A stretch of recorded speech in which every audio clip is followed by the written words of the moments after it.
IVM। नमस्कार, सलाम वालेकुम। इक्का दुक्का इकोनॉमी पॉडकास्ट के नए एपिसोड और नए आयाम पे आपका फिर से स्वागत है दोस्त। मेरा नाम अभिनव त्रिवेदी है। पेशे से मैं एक बिजनेस जर्नलिस्ट हूँ, एक मीडिया एंटरप्रेन्योर हूँ और इस पॉडकास्ट में मैं इकोनॉमिक जानकारों, इंटेलेक्चुअल्स के साथ बात करता हूँ और जोड़ता हूँ दुनिया भर के आर्थिक मुद्दों को आपकी जेब से।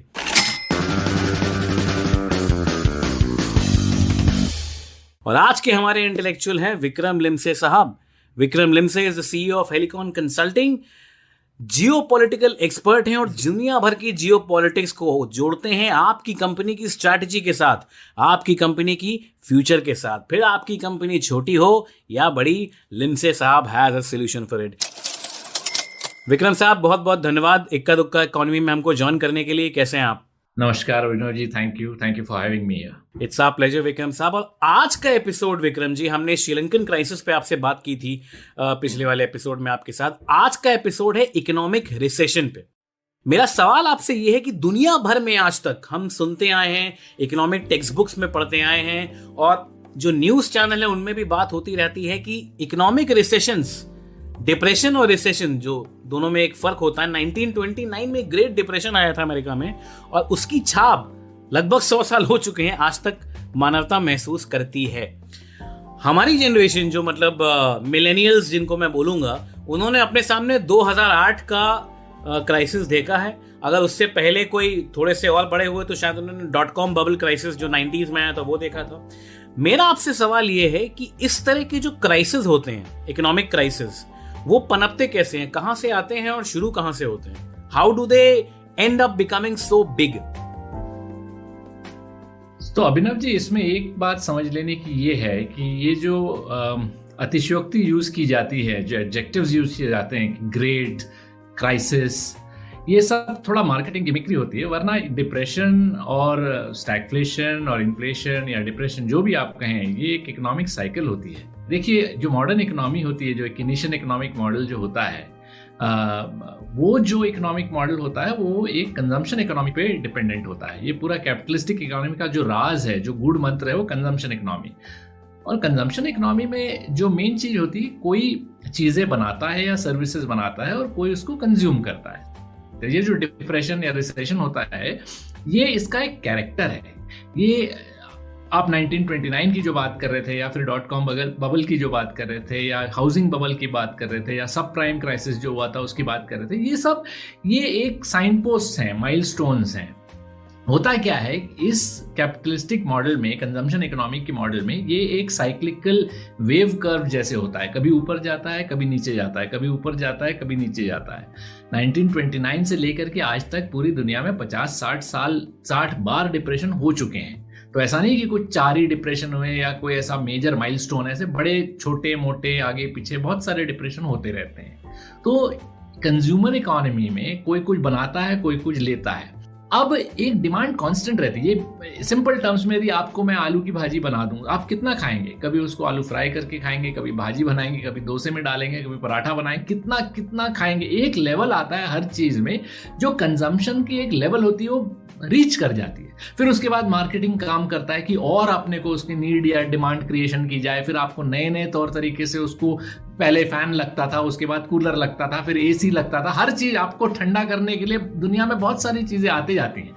तो आपकी नीड, एक तरफ आपकी नीड क्रिएट करते जाता है, दूसरी तरफ वो मैन्युफैक्चरिंग इकोनॉमी चलती रहती है। फिर आप ही को वो नौकरी पे लगाते हैं, आप ही का पैसा लेके वही प्रोडक्ट खरीदते हैं। तो ये चलते रहता है, ये साइकिल चलती रहती है। तो कभी कभी ऐसा होता है कि अब आपने इतना बना दिया, अब मैं खरीदूं, कितना खरीदूं? अब खरीद के फिर एक दिन आप बोलते हैं अब मैं पक गया हूं, अब मैं नहीं खरीदूंगा। फिर आप उस दिन खरीदना बंद कर देते हो। कंजम्पशन इकोनॉमी में, जैसे मैंने पहले फिर से बताया, कोई बनाता है, कोई खरीदता है। तो 2 तरीके से डिप्रेशन आ सकता है। एक तो या तो आप खरीदना बंद कर देंगे या बनाना बंद कर देंगे।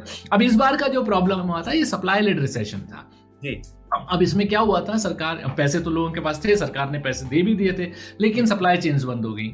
तो अब आप खरीदने के लिए तो बैठे हैं, लेकिन आपके पास है ही नहीं। तो जैसे ही माल आ, अभी आप देखेंगे जैसे फटाफट, अभी मार्केट में इतनी धूम लगी हुई है, लोग मॉल में जा जाके खरीद रहे हैं, बाहर जा जाके खा रहे हैं। आपको लगेगा इतना डिमांड, क्योंकि it's a pent up demand which is there, right? It's like a revenge demand, जिसको इकोनॉमी के भाषा में बोला जाता है। That's the reason why it happens. So to answer it in short, क्यों रिसेशन होता है? डिमांड सप्लाई इकोनॉमी में कभी डिमांड इफेक्ट हो जाती है, कम लोग खरीदते हैं, तो कभी सप्लाई इफेक्ट हो जाती है। और ये साइक्लिकल है, कभी ग्रेट डिप्रेशन बोल देते हो, कभी बबल बोल देते हो, कभी, लेकिन छोटे मोटे डिप्रेशन आते रहते हैं। तो ये एक साइक्लिकल कैरेक्टर होता है कीनेशियन इकोनॉमिक्स का या मॉडर्न कैपिटलिस्टिक वर्ल्ड का।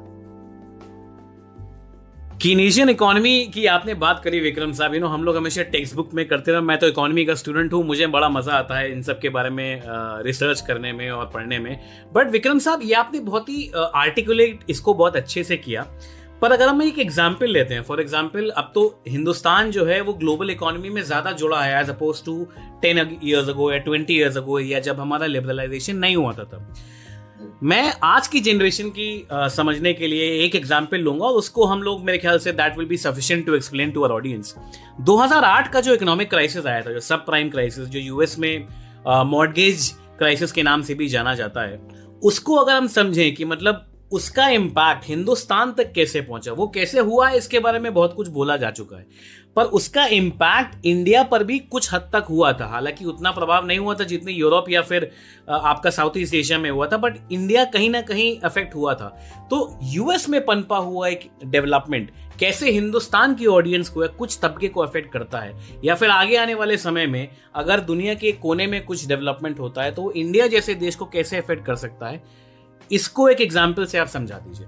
सब प्राइम में क्या था, बेसिकली ये एवरीथिंग इज डेट रिलेटेड। यदि आपको घर खरीदना, आपके जेब में पैसे नहीं, आपको बैंक लोन देती है, फिर आप वो लोन लेते हैं, तो दैट इज व्हाट हैपेंस। अच्छा, जो लोन का भी एक मार्केट होता है, ऐसा नहीं कि आपने लोन ले लिया तो आपको किसी ने लोन दिया, आपको एक बैंक ने लोन लिया है, उस बैंक को लोन किसी और बैंक ने दिया है, फिर किसी और बैंक को लोन किसी और बैंक ने दिया, तो ये बहुत बड़ी साइकिल होती है। तो सब प्राइम लोन में क्या हुआ था उन लोगों का कि उन्होंने क्रेडिट मार्केट में बहुत सारे, it became a very shall we say loosely structured housing market. लोगों में पैसा नहीं था लेकिन खरीदते जा रहे थे, और फिर उतना उन्होंने डेट का पूरा मार्केट लेके किसी और को बेच दिया।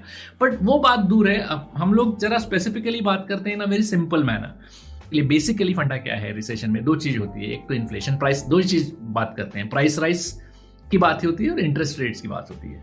अब लोग क्या कहते हैं कि अच्छा ठीक है, गवर्नमेंट क्या बोलती है कि आपको सरकार को बनाना और ज्यादा है, तो बनाएंगे तो इनको इंटरेस्ट रेट्स कम दो। तो जैसे इंटरेस्ट रेट कम करते हैं तो एकदम से मार्केट से पैसा बोरो करती है, सरकार भी बोरो करती है, पब्लिक भी बोरो करती है, उससे उनका स्पेंड्स बढ़ जाता है, प्रोडक्शन बढ़ जाता है, नौकरी मिल जाती है लोगों की, उसके बाद जेब में पैसा आ जाता है, वही वो लोग खर्चा करते। तो जैसे ही खर्चा चालू कर देते हैं, फिर चालू इंजन चालू, डिमांड बढ़ गई। हाँ, एकदम डिमांड बढ़ गई। फिर एकदम एक दिन बोलता है कि अब मैं पक गया इतना खरीद के, फिर वो बंद कर देता है। उस टाइम उसका रिसेशन आ जाता है, तो फिर इंटरेस्ट रेट्स को ये लोग बढ़ा देते हैं। सो जैसे इंटरेस्ट रेट को बढ़ाते हैं, मार्केट में पैसा कम हो जाता है, इन्फ्लेशन थोड़ा कंट्रोल में आ जाता है।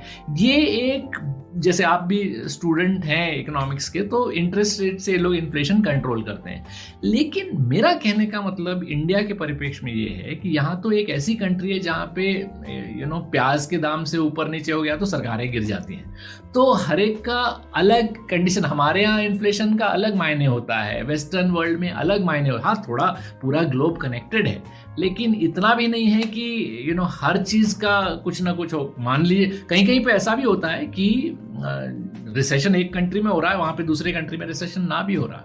मोटा मोटा ये है अविनाश जी कि जितना आपके पास पैसा है उतना ढंग से, रैशनली, प्यार से खर्चा करिए और अपनी जिंदगी जी लीजिए, या खुद जी लीजिए, कंपनी को भी वैसा अच्छे से आज प्रॉब्लम ये है कि 80-85 ट्रिलियन डॉलर की ग्लोबल इकोनॉमी है, उसके आगे आपने 200-250 ट्रिलियन डॉलर का कर्जा ले रखा है। जो देखो वही कर्जे में, पूरा वर्ल्ड ही आप कर्जे में जी रहा है। तो इसका मतलब ये है कि आप ये मान लीजिए कि आपके पास पैसा है नहीं और आप खर्चा करते जा रहे हैं।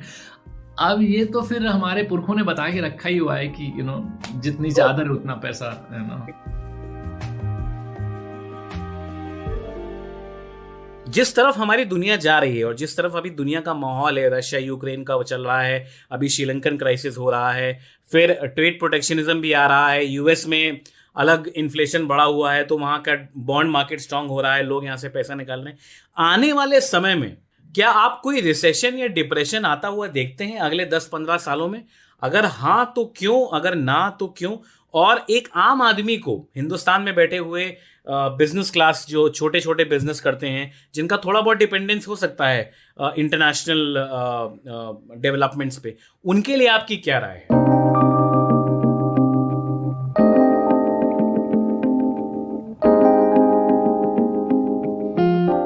नहीं तो मैं शायद अपने थोड़ा डाइग्रेस कर गए थे पहले, परंतु ये सवाल आपका बहुत ही अच्छा है। देखिए, रिसेशन आने वाला है या आएगा ऐसी बात नहीं होती, रिसेशन है, okay, it is there. Now the point is, in this consumption economy recession किसी ना किसी सेगमेंट में हमेशा रहता है। ऐसा नहीं कि एक ही ग्लोबल इकोनॉमिक साइकिल चल रही है, एक एग्रीकल्चरल साइकिल चलती है, एक पेट्रोलियम साइकिल चलती है, मतलब इकोनॉमी के इतने ज्यादा एंगल्स होते हैं, इतने हर एक एंगल का एक एवोल्यूशनरी और इकोनॉमिक साइकिल चलती है। कहीं रिसेशन है, कहीं नहीं है, कहीं ज्यादा है, कहीं कम है, लेकिन recession and progression and upliftment everything is going on together. So आज भी रिसेशन है। अभी आप रिसेशन, हम और आप इतना रिसेशन की बात इसलिए कर रहे हैं कि वेस्टर्न वर्ल्ड में जो मेजर रिसेशन उनका आ रहा है, and because western world leads media at this point of time, so they talk a lot about their recession at this point of time. तो रिसेशन के मेन आयाम क्या होते हैं कि आपकी जीडीपी नेगेटिव हो जाए, या और आपकी एम्प्लॉयमेंट नेगेटिव हो जाए। इंडिया का आप देख लीजिए, अब आप इंडिया में जीडीपी ग्रोथ आईएमएफ ने खुद बोल दिया है किस रेट तक चले जाए, 5, 7, 8, 10% आईएमएफ ही बात कर रहा है। तो हमें तो कोई अभी जीडीपी ग्रोथ रेट अपनी तो चल ही रही है। सेकेंडली, हमारी जो अनएम्प्लॉयमेंट, दो फैक्टर्स ले लेते हैं, one is GDP growth, one is unemployment. India में अनएम्प्लॉयमेंट के जो सीएमआई वगैरह फिगर्स देता है वो फॉर्मल इकोनॉमी के फिगर्स देता है, लेकिन इंडिया में आप भी जानते हैं कि हमारी इनफॉर्मल अनऑफिशियल इकोनॉमी बहुत ज्यादा है। We are a nation of traders. A lot of people are not even captured in the official data points. Yeah, those kind of things are also happening. So therefore, on both these parameters, which is job creation as well as GDP growth, India is beating the conventionally understood or accepted norms of depression. Right, so therefore हम लोग ये कह सकते हैं कि हे, depression है ही नहीं India में, या रिसेशन होगा ही नहीं इंडिया में। लेकिन आप ये भी देख रहे हैं कि प्राइस राइज हो रही है, पेट्रोल के प्राइसेस हो। तो कहने का मतलब ये है कि इसको एक्सक्लूसिवली एक पैराडाइम में नहीं देखा जा सकता रिसेशन को। आज रिसेशन है भी, रिसेशन नहीं भी है। सो इंडिया में thankfully we have a robust internal consumption economy. उनका प्रॉब्लम क्या है कि वो लोग दुनिया भर से सस्ता खरीदते हैं और फिर भी उनकी उनका होम इकोनॉमी में, होम कंजम्पशन में इंपैक्ट हो रहा है। हमारे यहाँ हमारा होम कंजम्पशन बहुत है।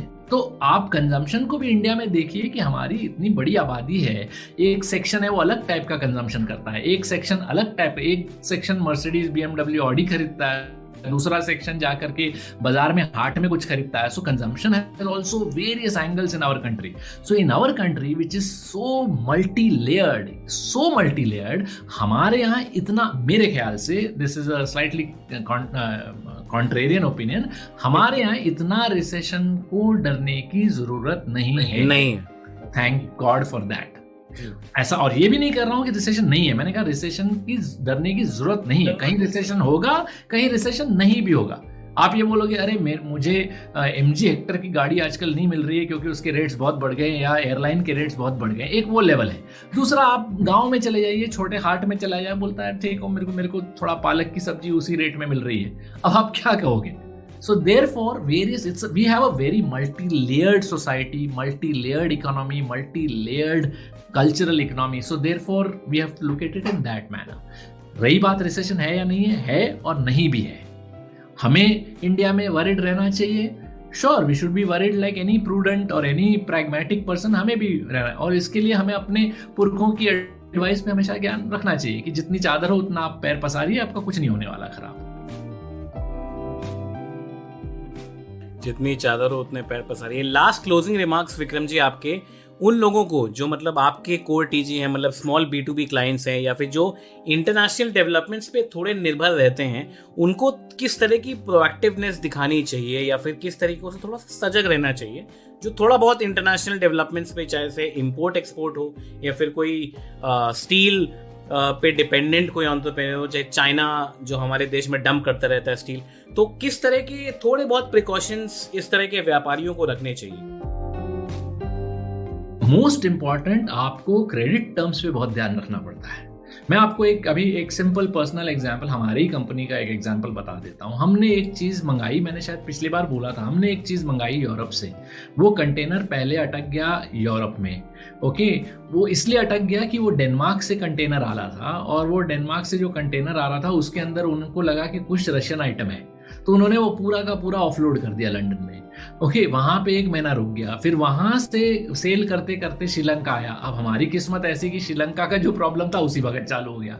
अब कंटेनर अटक गया श्रीलंका में, उनके पास देने को है नहीं पेट्रोल के पैसे, कैसे कैसे वो कंटेनर एक शिपिंग लाइन से लेकर के अभी अभी चेन्नई पहुंचा होगा हमारा। तो कहने का मतलब है जिस चीज के लिए हमें 3 हफ्ते लगते थे उसके लिए अब हमें 9 हफ्ते लग गए। अब ये 9 हफ्तों में हुआ क्या है देखिए, डॉलर रेट बढ़ गया 5 या 6% से। दूसरा, हमारी जो एलसी खोली थी या हमने कस्टमर को पैसे देने थे वो क्रेडिट पीरियड खत्म हो गया, या तो ये इसका एक इम्पैक्ट होता है। ऑर्डर साइकिल यहाँ पे डिले हो गया। तो ओवरऑल जो कंज्यूमर की, मैन्युफैक्चरर टू कंज्यूमर की जो पाइपलाइन मान लीजिए 5 हफ्ते या 6 हफ्ते की होती थी, अब वो हो गई 12 हफ्ते, 15 हफ्ते, 16 हफ्ते, ये हो गया। तो इसीलिए one of the main things for small businesses when you are looking at यदि आपका इंटरनेशनल बिजनेस से कुछ कनेक्शन है, आप अपने क्रेडिट टर्म्स बहुत ध्यान से देखिए। वेरी इंपॉर्टेंट कि आप कब पैसा देते हैं, कब पैसा लेते हैं, वो पाइपलाइन पे आप अपना ध्यान रखिए। Point number 1। पॉइंट नंबर 2, ये भी देखिए कि आपके हेजिंग्स क्या है। जैसे डॉलर रेट्स हो गए, अभी फिर से आपको कल, यदि आप कल डॉलर में एक्सचेंज ले लेते थोड़ा कम हो जाता, 5 दिन पहले लेते तो आपको 5% ऊपर मिलता, और what ever at the end of the day. So therefore credit terms, dollar rates and supply chain pipeline, ये 3 मोस्ट इंपॉर्टेंट चीजें हैं for a small business. 3 important चीजें, 3 इंपॉर्टेंट पॉइंटर्स। विक्रम जी बहुत बहुत धन्यवाद, बहुत बहुत शुक्रिया हमसे बात करने के लिए। और मेरी उम्मीद है कि आगे भी हम किसी पॉडकास्ट में साथ आएंगे और आपके साथ ज्ञान थोड़ा सा हमको मिलेगा, हमारे श्रोताओं को मिलेगा। बहुत बहुत धन्यवाद हमारे साथ जुड़ने के लिए। Thank you so much for joining us. नमस्कार Vinod ji, thank you very much. आपको बहुत बहुत बधाई और ऑल द बेस्ट। अगर आपको ये पॉडकास्ट पसंद आया हो, इकोनॉमी का ये आयाम पसंद आया हो, तो प्लीज अपने दोस्तों तक पहुंचाएं। इस पॉडकास्ट को लाइक करें, शेयर करें, सब्सक्राइब करें, रेट जरूर करें इस पॉडकास्ट को। रेट से हमको पता लगेगा कि आपको ये पॉडकास्ट किस हद तक पसंद आया है। अगले एपिसोड में हम इकोनॉमी के एक नए आयाम को जोड़ेंगे आपकी जेब से और डिस्कस करेंगे आपकी ग्रोथ स्ट्रेटजी आपकी देश की इकोनॉमी के साथ। तब तक के लिए अगले एपिसोड तक नमस्कार, ख्याल रखिए, शब्बा खैर। Hello, everybody. It's been another great week on the IVM Podcast Network. Advertising is Dead is back. Varun welcomes Arjun Vaidya, founder of Dr. Vaidya's, on the first episode. He talks about taking Ayurveda to urban Indians and imparts some marketing strategies. On Paisa Vaisa, Anupam talks to Shreyhit Karkera, co-founder of Ditto Insurance and FinShots. They discuss the intricacies of the insurance process. On All Things Policy, the Takshashila folk break down the deep economic crisis taking place in Pakistan right now. On Cock and Bull, Cyrus Ayushi, Shreyas and Abbas discuss the Prime Minister's call to put the national flag as a WhatsApp DP. And on the Life Manifesto, Zarina narrates the inspiring story of a blind man who handled his disability in an inspiring way. I'd like to remind you all about our merchandise once again. We got some amazing stuff out there with more coming soon. But go to the IVM Podcast website and check out our collection of t-shirts. You have to click on the shop tab and we'll take you to our partner Grow91's website. Do follow us on social media. We're IVM Podcast on Twitter, Facebook, Instagram, and LinkedIn. And remember, if you're enjoying this show or any of our other shows for that matter, please do tell a friend. Hey, you want somebody to talk to your shows about, right? So talk to them about them. Also, don't forget to rate us on any platforms you're listening to us on. And remember, you can check us out on YouTube. And finally, we would like to thank our sponsors this week, Bode Lifestyle, Small Case, Capgemini, and Intel vPro. Thank you so much for making this possible. Hello there, this is Danish Said and I'm hosting a new podcast called Do What Floats Your Boat by Boat Lifestyle, where I explore the alternative lives of a new India. Every Thursday, I'm talking to people who follow their dreams even if they're unconventional and they've managed to build a community for like-minded people. We speak with trendsetters like Ruhi Dosani, Shantanu Maheshwari, Mith Pat and even Aman Gupta.